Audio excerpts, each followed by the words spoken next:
What's up, good people? Welcome to the Bro Code Show. It's your boy, Mr. Y4C, aka Bro Troy. And tonight is the second night of our two-part series, Promised Land. We're talking about the plot of land off Rock Quarry Road in Southeast Raleigh, North Carolina.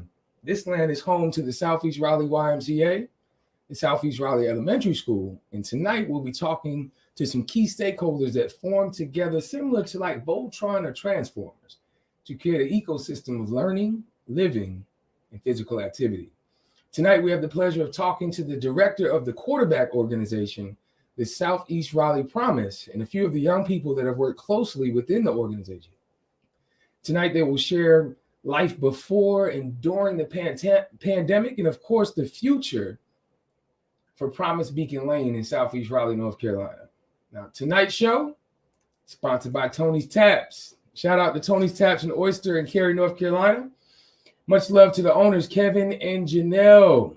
Man, we really look forward to sharing some laughs tomorrow at Laugh Out Loud Monday's comedy show. Now, for those who haven't already done this, please, obedience is greater than sacrifice. Go buy those tickets to Laugh Out Loud Monday's comedy show. It's tomorrow night, 6 p.m. Doors are open up. Get a chance to eat some dinner. The comedy show is a fundraiser for YM4C Mentor Program. It will be hosted at Tony's Taps and Oyster Company. There'll be a private live show. So bring your wife, girlfriend, mistress, boo thing, cuffing season partner, significant other, or just make it a girls or fellas night out. Either way, tomorrow goes down. Monday, December the 21st. Doors are open up at 6 p.m. and comedy show will start at 7:15. For those who already haven't done so, go to Eventbrite to purchase those tickets, and the link will be in the chat. So for those that are new to the Bro Code Show is a live talk show created to discuss, uncover, justify, and dismantle the issues that concern us most as brothers, as family, and as a community. And of course, we give that to you raw, uncut, and real respectful. So our greatest desire is to embrace everyone in positive, popular conversation. So we're certainly not in the business of bashing, belittling, or shaming anyone, but we do believe in being comfortable with having uncomfortable conversations because that's where understanding starts. So as Grandma would say, let's chew the meat and spit out the bone. Real quick housekeeping things. Facebook world, love you guys. Right now, for those that are listening, please get those thumbs moving, like and share this post. When, fellas, not now, but right now. Please make that happen for us. Those on YouTube, we love y'all too. Comment, share, hit the notification for those who haven't done so. On the bottom of the screen, you'll see our YouTube link, which is YM4C TV. Please go subscribe, hit that notification button. Fellas, what's happening, man? How was your week so far, man? We're coming into Christmas, man. How's everybody feeling? I'm feeling all right. Feeling all right. A little nervous with the status of the NFC East right now, but it's been an okay week, man. It's been an okay week. Yeah, same thing. But I'm not nervous because my Cowboys won today, and we got a matchup next week with a Giants team, and it looks like we might make the playoffs. So I'm excited over here. Yeah. But Jay. That's cool and that's all good. But did you see Troy, the pictures of Troy playing Santa? Oh yeah. See, at first I didn't know that was you because I thought your legs were thicker than that with all the working out that you've been doing. But I was like, that can't be him with those chicken legs out there in that suit. You could tell, man. But good work though out there. Good work. It looked like a good cause, a lot of good people, good gifts, and it looks like you may have made some people's day. Yeah, man. You know, for those that don't know, man, I had a chance to play Southside Santa yesterday, man. I got a pick too, so I'm not ashamed, you know, because Matthew 6:16 says that I should do my good works and my light should shine. So I let my light shine yesterday, right? So anyway, with that being said, you're right, Jay. It was really a fulfilling moment, you know, to have an opportunity to give the kids some hope. I wrote a little bit about him on the book, you know, as my grandmother so eloquently used to call it. It was just the book, right? So with that being said, you know, one of the moments I really remember, bro, to be honest with you, you sitting there, obviously you forget for a moment that, you know, I am Troy, right? But I got this suit on. So to a kid in a kid's eye, I'm not Troy right now. And, you know, this little girl, she stared at me. She really did, man. I promise you, I was thinking, I was like, what is wrong with this little girl. And she stared at me for a moment, Jay, and I turned around to look at somebody else and say hello, and she attached herself to my leg. Like, I was just like, for a moment there, it kind of shocked me. I was like, okay, little girl, your mama's calling you. But just to remember for a moment of giving a kid a little bit of joy, bro, a little bit of hope. So it was fulfilling, man. It was really dope, man. So one of those things you'll remember for a lifetime. So anyway, we got a conversation to have, and we got a few people that we have backstage to help us have that conversation. So last week we started a conversation on the promised land, and there was many key components that came together to make that dream into a reality. And tonight we're getting a chance to talk to Kia Baker. She currently serves as executive director for Southeast Raleigh Promise Incorporated. And we have Kia backstage. Fellas, help me bring on Kia Baker to the show. Kia, what's going on? How you doing this evening? Hey, y'all. I'm doing pretty good. I can't complain. Feeling blessed. Good indeed. Well, Kia, we know that service is part of just who you are, but for those that may not know, have never met you a day in your life, what makes Kia Baker? Who is Kia Baker at the core? Who? Yeah, that's a tough question, but I'll give it a shot. So I think as most of us, my family definitely shaped me into who I am. Both of my parents are graduates of St. Aug. Was raised in the church, Poplar Springs, and my dad was a public servant. My mom was a teacher, an English teacher, and they really instilled in us a sense of service and social justice, and really making sure that we're always taking care of each other, not only in our family, but our entire community. And so as the youngest of four, just making sure to carry on that tradition of loving our neighbors as we love ourselves. So, that fundamentally that's me. And also I'm a mother of a 5-year-old going on 15. She may pop in. If she does, we'll just say hi. And so, that's my life, that the world of my family, my community, that's what makes me me. I can dig that, family and community and little ones. I have a 6-year-old, so I dig it. And I don't know what it is, kid. Every time you get on the screen, that's when they need the attention. That's when they need it. They didn't need anything, but now they need goldfish and juice. And the whole time they they're looking. I love it. We also have Tia Brown. So we got Kia and Tia. Now, Tia Brown, she is a sophomore at Southeast Raleigh Magnet High School. Tia is passionate about serving her community. Lady and gentlemen, please help me bring Tia Brown to the show. Tia, how you doing today? I'm good. Good to see you. Keep smiling. That's a good smile. Smiles are good. They're contagious. I like that. That's all right. I'm curious, Tia. We know that you're a sophomore at Southeast Raleigh High School. You're passionate about serving your community, but for those who are listening who may not know, who is Tia Brown at the core? I guess you could say like the family I grew up in was stable. I guess the environment I was around, it was a little shaky sometimes, but the people I grew up with, they were very friendly, supportive, and stuff like that. We'll always need support. I appreciate that. Thank you so much. And last but not least, we have Ramir Woodard. Ramir is currently attending North Carolina State University, yes, JC, in Raleigh, North Carolina, and is majoring in social work. So for ladies and gentlemen, please help me bring on Ramir Woodard to the show. Ramir, how you doing today, brother? I'm doing great. Man, good to see you, man. I appreciate your time. So I have to ask you the same, Ramir. I mean, who is Ramir Woodard at the core? I would say family, community, Raleigh. I've lived here my whole life, so I would say that's who I am. Family, community, Raleigh. I could dig that.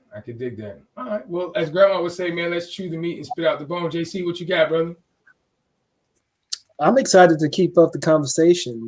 Last week, we got a chance to talk to Principal Cheryl Fenner and Dexter Huber, and they exposed me to a lot of information I had no idea about, even after living in the 610 for a good while. And I understand, Kia, you're a Raleigh native as well, correct me if I'm wrong. And, it really has to be a surreal, a full circle experience to now serve for an organization called the Southeast Raleigh Promise and be able to pour back into the very same community that you grew up in. I'm curious if you could kick us off by telling us a little bit more about your childhood experiences growing up in Raleigh. Sure, yeah, and it is. You use the word surreal. That's exactly what it is for me. In fact, it's manifestation of dream come true. I tell the story about how me and my girlfriends were just about to graduate from Hampton University, and we were sitting around talking about what we wanted to do after we graduated. And some of it, we had plans to go on to grad school and other things. But I said, girls, what I really want to do is make a whole bunch of money so I can buy some land back home and create a one-stop village, where we have everything we need. And my girlfriends have diverse backgrounds and degrees and everything else. I said, Nia, you're studying for medicine. You can run our health center. Carla, you can be our social worker. Bianca, you can be the architect, help us design everything. And Monica, you can help us with the STEM center, and all of these different things. And little did I know at that time that this would become a reality for me, right? But that was a seed that God planted in my life a very long time ago. But growing up in Southeast Raleigh, I was born, we lived off of Waters Drive in Biltmore Hills. And again, the youngest of four, so had, plenty of great times. I'm an old soul because I got these older siblings. And then we moved over to Davie Street over by Roberts Park. And I spent most of my life growing up there. And as I was preparing for the show, I was just thinking about some of my experiences. And, I've always had this thirst for justice, and things have to be right. Like if something's wrong, I'm like, no, that's not right. And I recall that my very first fight, first fight I was ever in, happened at Roberts Park. And it was because this older guy, I think he was probably like 12, I was 10. And there were some other little kids on the playground, including my cousin. And he was messing with them. He was messing with all of them. And I was like, man, you can't mess with these little kids. And that was the very first time I got punched, but he got punched back, right? And that is just, symbolic of the fact that justice is important, and you can't do things that are wrong. And even when it's a situation where you might get your butt kicked, you got to stand up and you got to speak out for what's right. That's pretty cool. Hopefully you landed way more punches, on that altercation. I landed out on the good side. I'm good. T, I want to turn one to you. So in our last conversation, it was mentioned that our young people are standing up and they're speaking out. As a young adult, why is service towards others important to you? It's important to me because one, I've been doing this. I've been serving people since forever, honestly. And I've got it from my mom, me, my sister, and my brother. My mom has been doing it before we were even born, so it's been like a part of us.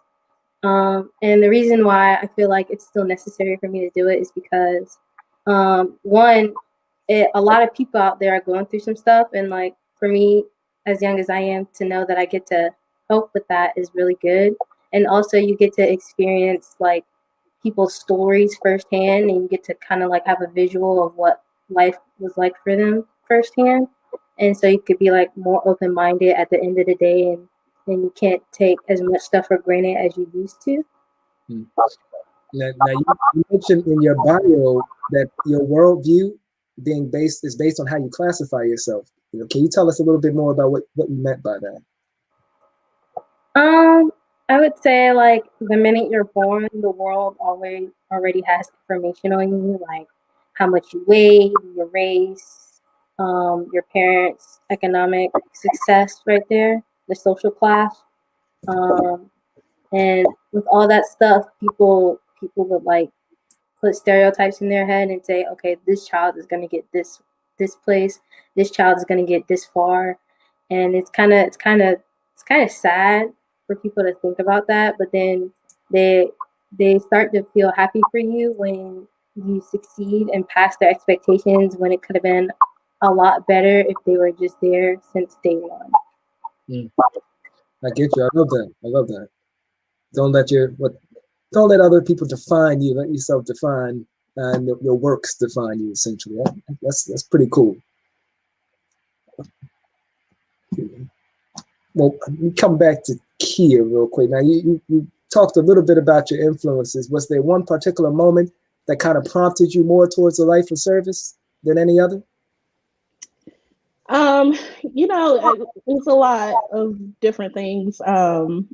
But I think the turning point for me was like Ramrez. Right now, I was a student at NC State in graduate school, and I was working at that time at the Holiday Inn Brownstone. And I would split my shifts. So I would walk down Hillsborough Street to go to work at the hotel, then walk back down to go to class. And at that time, Hillsborough Street was still very transient. It had a lot of our homeless population. And I was studying to be a literary critic, so that we talked about the ivory tower. I was planning to sit in the ivory tower and write about the things that I read and what other people wrote. But as I would walk back and forth from work to class, I could see so many things happening in our community. And I recognized that while I love literature, I had to do something different. And for the first time in my life, I believe that was the first time in my life that I ever quit something. And I dropped out of grad school and I joined an AmeriCorps program called Public Allies. And that really solidified, my step into the world of social justice and really understanding how I could be an impact in my community. Well, for those that are listening, you've tuned into the Bro Code Show. We're having a topic of conversation called the Promised Land. We're speaking of a plot of land in Southeast Raleigh, North Carolina, that holds the Southeast Raleigh Promise as the quarterback, as well as collaboration with the Southeast Raleigh Elementary School and the Southeast Raleigh YMCA. Now, Kia, you have, as a celebrity, you have a few people that wanted to let you know that you are preaching. Shout out to Jennifer. She's listening to us. She said, preach, Kia. Also, we have a shout out for Tia. Miss Doris says, proud of you, Tia. And of course, Mama says, dreaming big. Now look, go ahead, Miss Tammy. And GTR Harris says, we are in the building. So, Kirk, I think you're up next, brother. Yeah, I appreciate that. And kind of just talking back to what Kia and Tia has already said, Ramir, would love to hear from you. What got you interested in serving for the Southeast Raleigh Promise?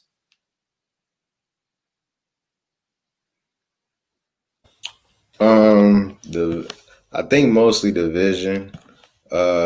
Southeast Raleigh Promise. It stands for a lot, and I really wanted to be a part of something that could help build a structure in a community. Like he had said, a one-stop village. I just knew it was a great place to be, so I just decided to stop in and stick and stay.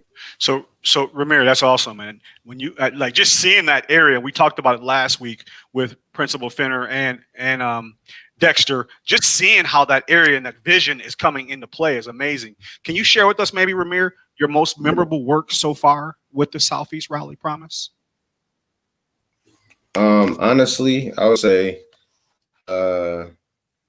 before the building and the land was even like put together, I would say the most memorable experience was going to different doors in the neighborhood and asking residents what they would like to see in the community. That was really eye-opening, and it was just a great chance to hear what people had to say about what they needed and they thought should happen for the future for students and older people. It was really amazing to see that, and yeah, I would never forget that. I can appreciate that. They say that if you want people to be a part of building, you have to involve them. So taking that model of asking people who it would affect and the resources, what they want to see is very, very valuable. Kia, I want to jump to you and ask you, in 2016, the Southeast Raleigh Promise jumped in with the Purpose Built Community Network, who has a proven model of holistic services in our community. We were kind of interested, Kia, to hear how that came about. Sure. And before I answer that, I just have to follow up on something Ramrez said. And Ramrez is very modest, but he has been with Southeast Raleigh Promise since he was a young man, and now he's an adult. But yeah, he was one of our youth canvassers, going door to door, doing surveys, and really helping us shape the future of not only the Beacon site, but everything that we want to do for Southeast Raleigh. So I got to give him a shout out for that, because he wouldn't say it himself. But the Purpose-Built Communities model started down in Atlanta in Eastlake. And it says essentially that if you combine high quality education from birth until college with high quality health and wellness facilities, as well as mixed income housing, that you have the ability to change not only the lives of individuals, but the trajectory of an entire community. And so we did a lot of research on purpose-built communities. We asked our community if they felt like it would be a good fit, and folks overwhelmingly said yes. But growing up in Southeast Raleigh, I recognized that there were a couple of things missing from that model that we needed to call out explicitly. And so we are a cradle to career model. So we believe in high quality education from birth until career. We believe in mixed income housing with a focus right now on affordable housing. Our community is being rapidly gentrified, and so we have to think about creating a balance there.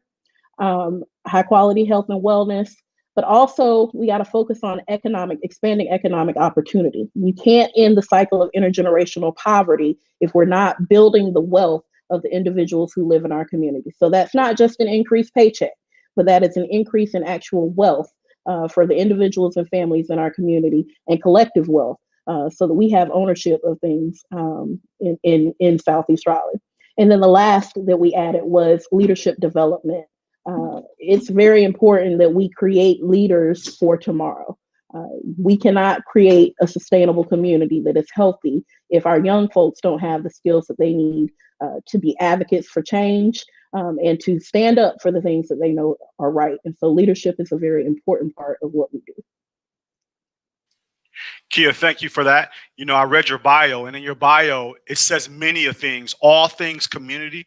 But what I really got from your bio was a person that cares. And that's very important in building what you're trying to do. And when you define promise, it says an assurance. And so that's really important, the work you're doing. We really appreciate you. Tia, I want to jump to you for a second and ask you, in your bio, it mentioned that you're involved in a color winter guard. That is not an elective that many people talk about. Can you share with us your choice in that elective? Okay, so I didn't know about it until my friends told me about it one day after school, and I asked my mom if I could stay after. She said sure. And I knew I needed to do an elective after school because I'm pretty sure my mom wanted me to get out of the house more. And so I went there, and at first I wasn't quite too sure about it because the practice was 3 hours. And so I was like, it ends at 6. And I'm just sitting here like, that's a lot. But then I kept going until I landed my hands on the flag, and it went really well from there. I learned some pretty cool tricks really fast. I was a fast learner, even though I was a freshman. I did good. I did color guard. And for those who don't know what that is, I was like the girl waving the big flag and rifle and band. And I did winter guard last year. Unfortunately, that got cut short because of the virus. So I didn't get to do much, but I had a lot of fun. I got to do the splits a lot. So Tia, that's interesting. It's very important that we get involved as youth in so many different things and kind of figure out what our purpose is. So I'm glad that you're trying something different. I would also want to ask you, Tia, how being involved in the Southeast Raleigh Promise has affected your life. Like I said earlier, I got to hear people's stories, and I got to kind of imagine how they went through life and how this has changed. Because before doing Southeast Raleigh Promise, I did a lot of food stuff in March, and so this kept helping me, like becoming more with like my community and those outside the community, seeing like, okay, a lot of people live in like apartments and not like houses, or some people live in hotels and motels, and how they just like, you got to be aware of your surroundings and stuff like that. Yeah, wow, that's interesting. Thank you for sharing that, Tia. For those that are just checking in, you're here with the Bro Code Show. We're talking about the Promised Land.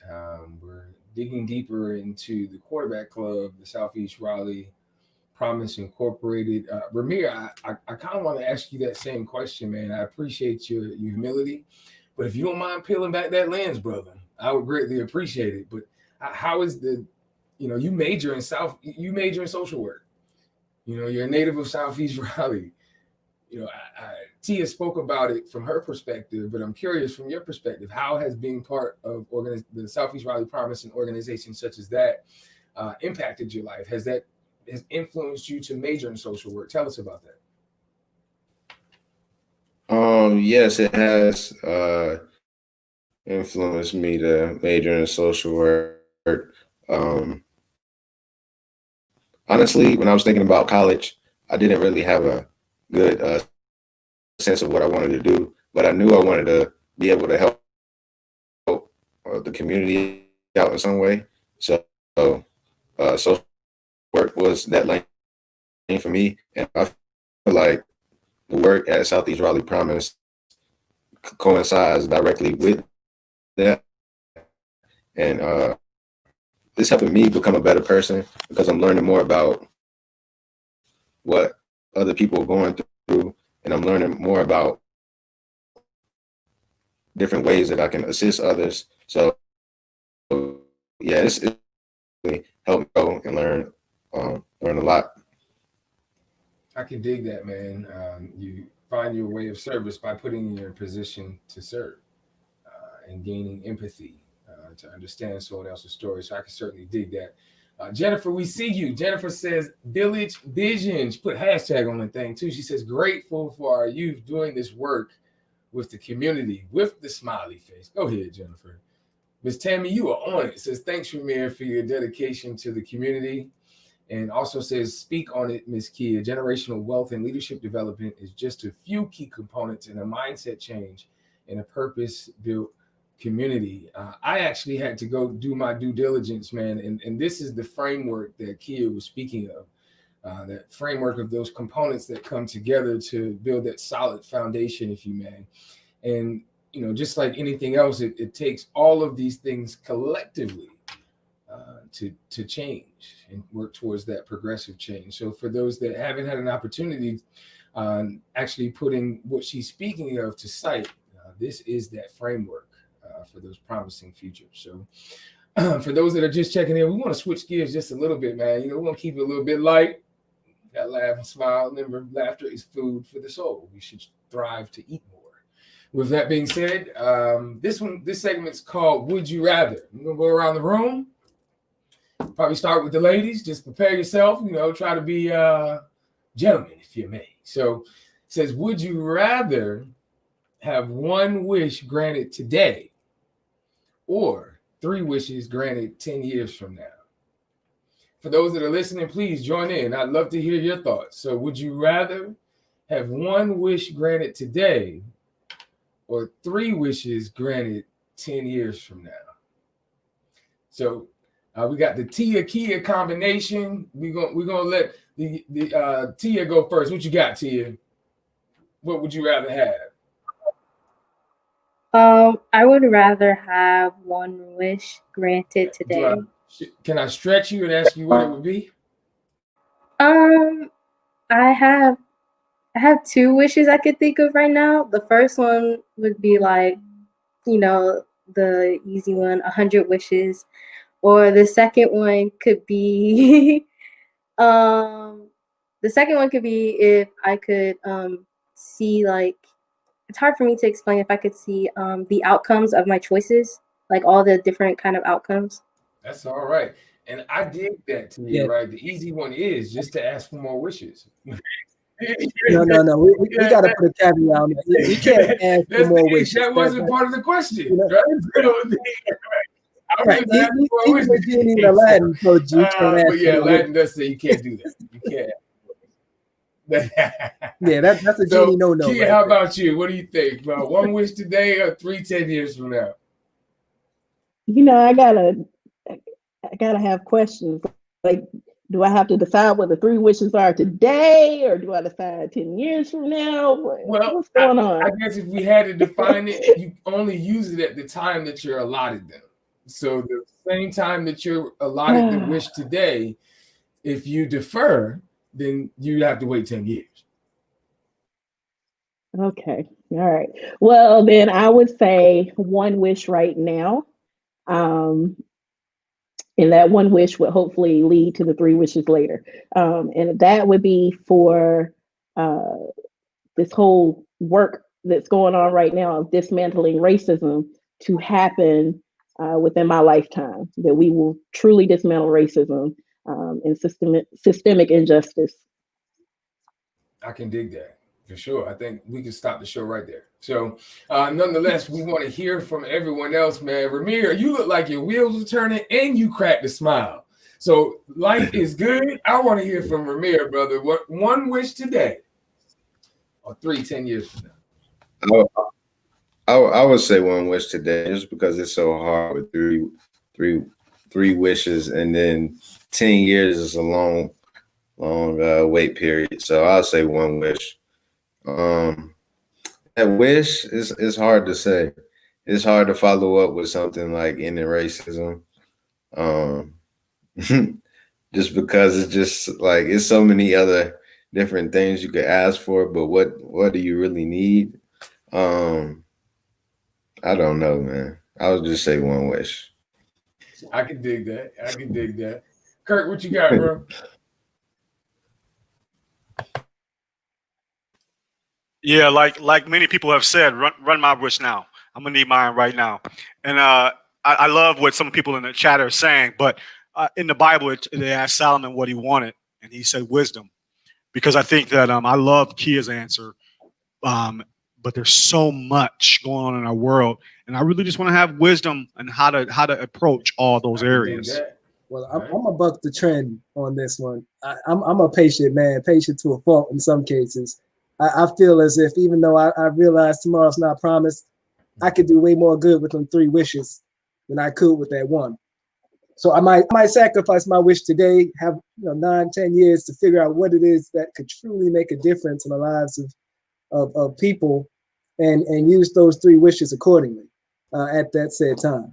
Having had 10 years of kind of plotting and seeing how things go to figure out what would be best for my wish. I can dig that. And Jay, I kind of knew you would go that route, and you've gained a little bit, right? You know, you gained a little bit, delayed gratification, but yeah, I want my wish now. So, so with that being said, run me my wish, right? I like that one. Is that who we got? Who we got here, man? We gotta go get to the crowd, man. What we got here? They going crazy. Miss Doris says, "Well said." Tia, I don't know what you said, Tia, but we can drop the mic on that. Miss Renata Archibald, what's happening, Miss Archibald? This is awesome. We appreciate that. We love you too. Big hearts back to you. Boom. Who we got here? 1 wish today. Miss Harris. Can I wish for more wishes? Nah, that's the genie rules. You can't wish for more wishes. Of course, GTR Harris, you went with unlimited wishes. Jennifer Wisdom. Yeah, that's good stuff. Tammy says 1 wish today, tomorrow's not promised. I can dig that.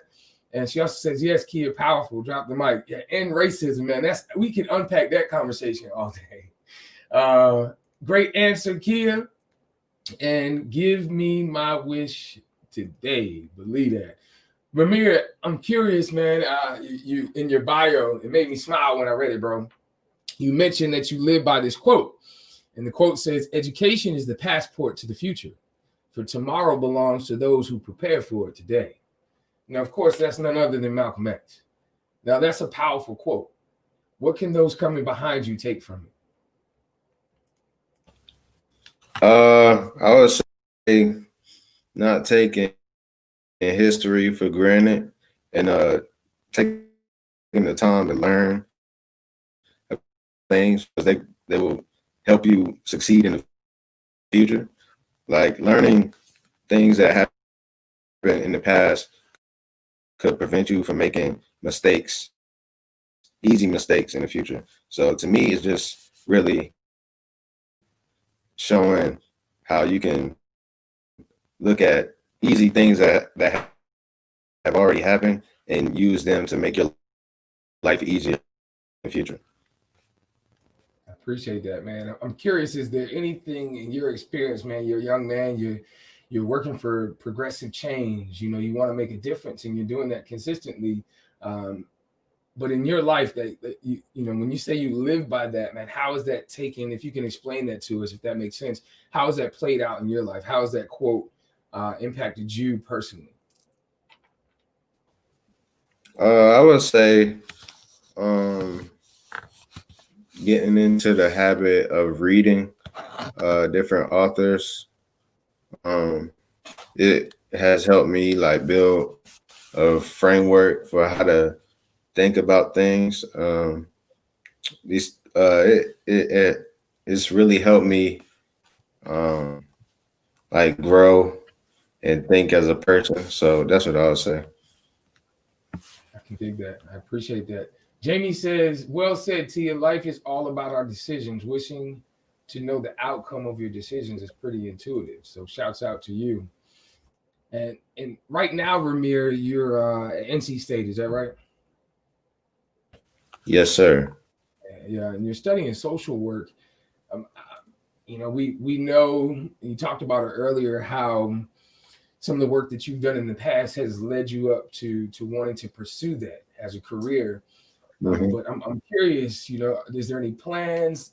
I love what Kia talked about earlier. She was in school at Hampton. It was like, look, you're going to serve here and you're going to, and I'm just curious, are any of those conversations being had now? And if so, man, what are some of the thoughts? What are some of the visions that that maybe have been placed upon you? There are thoughts happening right now.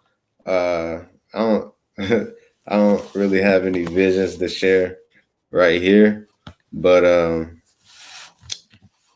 this is definitely something that I've been thinking about a lot. Learning about social work and living in Raleigh, there's a lot of opportunity to do amazing things. So it's a lot more to come. Yeah, well, I appreciate that. I mean, we appreciate the work that you do, and I certainly believe in. I'm sure the fellas share the same. They hear me say this all the time. The best is yet to come. So, with that being said, Kia, on the Southeast Raleigh Promise website, there's a goal there, or the promise, you know, and within this paragraph, if you may, in the midst of this bold statement, it in our quote, it says, together we can dismantle the system and environment that perpetuated a cycle of intergenerational poverty and replace it with a system that allows for all people to thrive. Now, keeping in that train of thought, what's next for Southeast Raleigh Promise? Oh, what's next for Southeast Raleigh Promise? So I've got a couple of answers for that question. One, 2021 is about to be a big year for us, particularly on the affordable housing front. We are in the city of Raleigh, and especially in Southeast Raleigh, in the midst of an affordable housing crisis. We've worked very hard to launch some new programs, and you'll be hearing about some of those early in 2021. I hate to act secretive, but can't drop it on you right this moment, but it's coming. And then the second part of that answer is really, it's up to you. It is up to our community. When we say that we are listening and we want your voices, I mean that with all of the sincerity of my heart. We want to know what we want to see in our community. And I work very hard. I'm a behind the scenes worker. I don't really like the spotlight. I like to figure out how to make things happen and elevate other people's voices, other people's visions to make the reality happen. And so, you know, humble brag for just a moment. We started off with a $89,000 a year budget, and we are now a $2.5 million a year organization, and we want to put that money to work, right? And so we want to know what things our residents in Southeast Raleigh, our neighbors, what do you want to see in our community? How do you want to change the direction of our community? And we will put that to work. And so come to me, come to us, let us know what you envision, and we will listen and we will start to put those things into work. Hey, Kia, I know earlier Ramir was talking about how you all went door to door.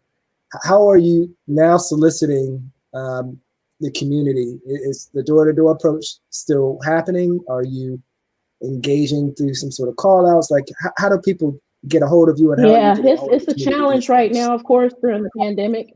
But you know, we continue to have one-on-one meetings with people. It's nothing for me to, you know, have a phone call if you have something that's on your mind. I don't mind doing that. You can always get in contact with us through our website or Twitter, Instagram, as well as Facebook. All of them, SER Promise. When things calm down or return, I'm not even gonna say return. When things get back to a place where we can continue to meet in person, we will resume having our family nights, our meet and greets, town hall sessions. But in the meantime, virtual conversation, you know, is where it's at. And send us an email, give us a phone call, let us know on Facebook, Twitter, or Instagram what your thoughts are, and we'll engage in those conversations. Cool. So for those that are just checking in, we are talking to Kia Baker. Kia Baker is the executive director of the Southeast Raleigh Promise Incorporated, the quarterback of the Southeast Raleigh Promise and the Beacon site, Promise Beacon Lane as it's called, in Southeast Raleigh, North Carolina, off of Rock Quarry Road. We also have a few young people on the line, Tia Brown, as well as Ramir Woodard from NC State, and Tia is a sophomore at Southeast Raleigh High School. So we're chewing on the conversation. I'm curious, Tia. I saw on the website, or Kia, excuse me. You knew I was gonna mess that up. I'm curious, Kia. You know, the corridor, as we call it, this Rock Quarry corridor. How did that come about? How did that mapping? Was this obviously there was some type of data behind that, I'm sure.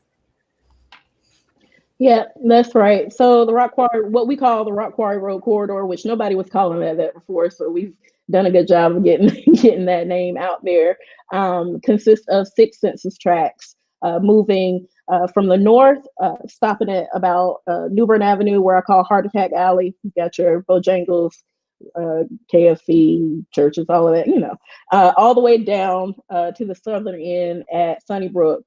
And all of the residential areas that surround that. So we're talking about Apollo Heights, Workdale, Biltmore Hills, all of those areas comprise the Rock Quarry Road corridor. And what we did was take a look at all of the data for the census tracts that exist within the multiple definitions of Southeast Raleigh. And what we found were these 6 census tracts had the highest levels of household poverty, lowest levels of educational attainment, and high transiency rates, lowest levels of home ownership, all of those things. And so it was prime area for us to really look at what we could do to change the trajectory of those areas. Now I say that, but I also want to add that it's also an area of Raleigh that has been historically very stable in terms of families living in the community, growing the community. It has been the area that has produced so many of Raleigh's leaders, North Carolina's leaders, the first Black doctors, lawyers, teachers, principals, all of those things. So when we look at our data and we see the problems that come out, that's fine. And we have to acknowledge those problems and those issues. But we also have to celebrate the value of the culture of Southeast Raleigh. And so that's what led us to creating this this corridor or this zone, have you. And as we get new data in from the census from this year, we'll take a look at it. We know we've got lots of new neighbors. Things have shifted and changed a little bit. And so there may be some adjustments that we have to make, but that's the area that we're focused on right now. Thank you for that, Kia. And I'm glad to hear that the data is being looked at, because as I drive through the corridor, my eyes show me something that affordable housing is very necessary in that area as we see gentrification coming from downtown. But Tia, I want to ask you a question about something I saw in your bio. It says in there, you have a mantra that says, if you stay ready, you don't have to get ready. And I would love to hear what that means in your life. Okay, so it basically means just to always be prepared for whatever outcome comes. For me, when I have to assess something, the first thing I do is I don't talk out loud because I feel like it's weird, but I say in my head, I'm mentally prepared for this, whatever outcome happens, it happens, whatever emotions come, it comes, and we just move forward.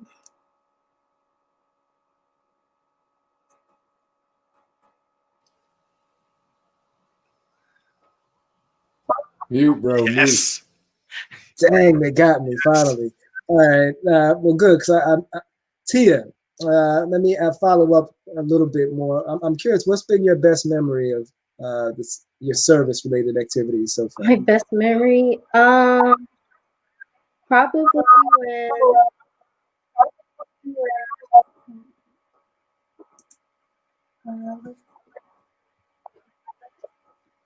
when we had to deliver on the front lines, kind of.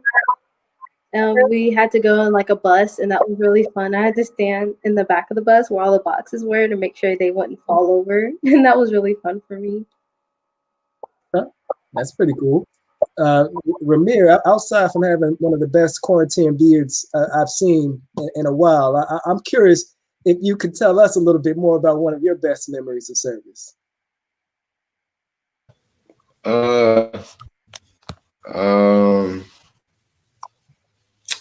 have enjoyed being at the food distribution on Saturdays. A lot of families come pick up food, and it's just been great to just be a part of the team and help the team get the food ready, get set up. It's just really been great. It feels like a family. So that's probably another one of my best experiences. Wonderful. I definitely appreciate you sharing that, man. So for those who are just checking in, you are checking into the Bro Code Show. We're talking about the Promised Land. We have a few key stakeholders. One is Kia Baker. She's the executive director from the Southeast Raleigh Promise Incorporated, which is the quarterback to the change that is being matured, is being poured into a community that needs a little love, and doing that through education, through housing, as well as physical activity, and really changing the dynamic of that side of town. Kia, I call that the Taj Mahal. That's my name. It's like the ninth wonder of the world, right? You know, but when you think about it, I know we laugh, we joke, and clearly laughter is food for the soul. We should strive to eat more. I've had the pleasure of being a resident of Southeast Raleigh for the last 8 going on 9 years. My son is in first grade at the elementary school there at the Taj Mahal. And, you know, obviously he's having to learn a little bit differently. But I'm curious, and please correct me if I'm wrong, especially you, Kia, especially being a native of Southeast Raleigh. Is this the biggest thing that this side of town has seen other than the amphitheater? So I will say this is the biggest thing that Southeast Raleigh has seen in a long time, and this is the biggest thing that Southeast Raleigh has seen so far. But there's more to come. And you know, I smile and I laugh when you say the Taj Mahal. We were very intentional about making this space something beautiful and something that says we deserve the best. And so, you know, highest quality materials, highest quality design.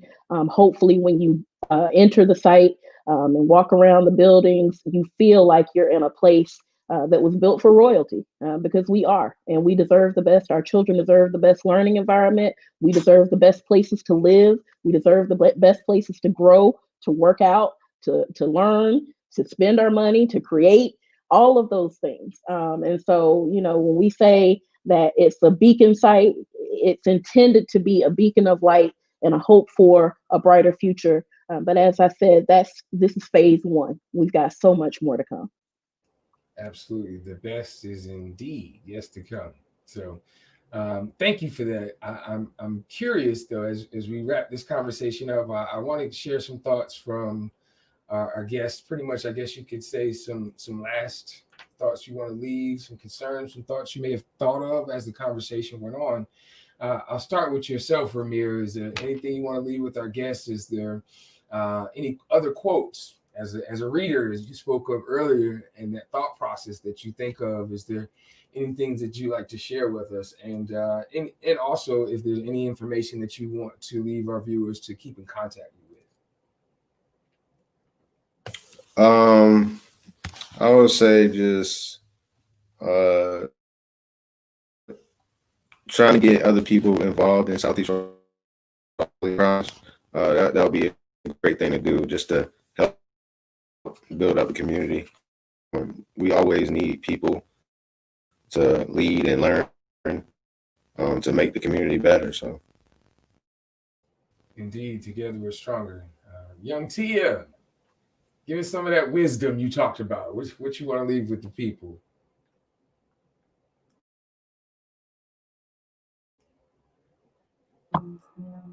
How I'm nervous. Can you repeat the question one more time? Yeah, take your time. Well, is there any last words? Is there anything that you want to leave with the people that maybe you didn't share, or something you just had on your heart you wanted to leave with us? Just my love for the Black and Brown community, and how there should be more like STEM programs, because as I grew up, I learned that a lot of, well, I don't know about other friend groups in my communities, but I know the kids in my schools, they didn't have a passion for math, but they really like science and engineering. A lot of a lot more Black females that I didn't really know about. Like in my school, they wanted to be engineers, and I was like, that was really interesting, because I didn't really hear about it like on TV or on shows that I would watch about Black females becoming engineers. So that was something that took me away, which I also want to be an engineer or either involved in politics. Absolutely. I love it. I admire and I appreciate you, Tia. We said it again, great things are ahead of you. But we have someone else that appreciated what you said. Nelly says, I love the Tia's mantra. If that's what we want, the Tia's mantra. We say we have to stay ready. I am viewing from Atlanta. What's up, ATL? Decatur's in the house, 30034.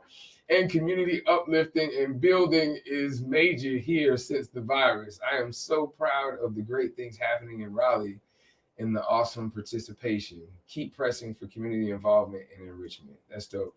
And then, of course, she also said, amen to you. She gave you amen. She's going to pass the offering plate. So with that being said, what we got? So we saved the best for last, or the queen for last, should I say. Kia, what do you want to leave with the people, and any last thoughts? Now, we've covered a lot tonight. One, I hope that we can continue these conversations. There's so many issues that we can dig into. And, you know, we do need the participation of everybody in our community. But I think most of all, it is the message to continue to uplift our young people. Tia, thank you. Ramir, thank you for all of our youth leadership participants in Southeast Raleigh. Promise we love you and we thank you. But we got to continue to lift up our young people. It's cliche, but they really are our future. And they have everything we need to have a better society and a better future moving forward. So let's pour into them. Let's love on them. And let's invest in them. Indeed, our children are our future. It was shared in several different ways, but is indeed the truth. Cliche or not, right? Because all of us got to get old, so the children will always be the future. So, with that being said, again, Ramir, Tia, Kia, thank you guys. Continue to fight and continue to do that great work, man. We appreciate you guys. So, for those that are listening, please join us next year. Wow. So with that being said, join us next year, January 2021. We'll be chewing the fat on the topic, the method to the madness. We plan to unpack some methods to productively cleanse, heal, and thrive going into 21. Our guests will discuss techniques and best practices we can establish and consistently work on to get to a place where we can grow through what we go through. We'll be joined by author, certified life coach, and award-winning mental health advocate, Asha Terry, life enthusiast, or as she likes to call everybody's cheerleader, Kristen Hutchinson. We'll also have on our second part, best-selling author, motivational speaker, youth advocate, Cara Michelle, and the Queen, CEO, New York Times bestseller, recipient of the Lifetime Achievement Award from President Obama, Lucinda Cross. So set your alarm, Siri, Alexa, and Google Home for Sunday, January the 10th at 6 p.m. live on Facebook and YM4C, our YouTube channel, YM4C TV. And please make sure y'all go get those tickets for Laugh Out Loud Mondays. I'm gonna take a pause for the cause just so you can see it, because tomorrow it goes down. Go get those tickets for Laugh Out Loud Mondays. The comedy show starts tomorrow at 6 p.m. It'll be live at Tony's Taps and Oyster. The doors open at 6 for dinner, and then at 7:15 p.m. promptly, the comedy show will start. You can purchase those tickets on Eventbrite, and the link is in the chat. As always, man, we appreciate our viewers. We appreciate everybody listening. From the Bro Code, Merry Christmas. Happy New Year, man. Love on your family and all those things that you do during the holidays. Create new memories, be involved in the moments and appreciate those. So thank you to the viewers. Thank you to our brothers for our dope night. And we always got to leave you guys with some positivity. This one right here came from you, Ramir, man. You made me think of this one right here. This one comes from good brother Malcolm X. Excuse me. This one comes from W.E.B. Du Bois. It says, children learn more from what you are than what you teach. Merry Christmas from the Bro Code. It's your boy, Bro Troy, a.k.a. Mr. YM4C. And we are the Bro Code.